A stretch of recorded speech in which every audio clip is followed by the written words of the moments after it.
उत्तर प्रदेश के मेरे बहनों और भाइयों, आप सभी को उत्तर प्रदेश दिवस की हार्दिक बधाई। असीम संभावनाओं का हमारा प्रदेश आज संघर्ष और नीतिगत उदासीनता की बेड़ियों को तोड़ते हुए बीमारों से भारत के विकास का ग्रोथ इंजन बना है।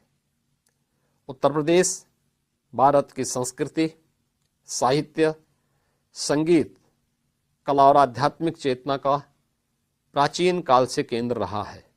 अयोध्या की मर्यादा, काशी की शाश्वत चेतना, ब्रजधाम की भक्ति और प्रयागराज की समरसता ने युगों युगों से भारत की सांस्कृतिक चेतना को एक नई दिशा और ऊर्जा प्रदान की है। सांस्कृतिक और आध्यात्मिक विरासत को संजोए हुए अमृत काल में हमारा प्रदेश समावेशी विकास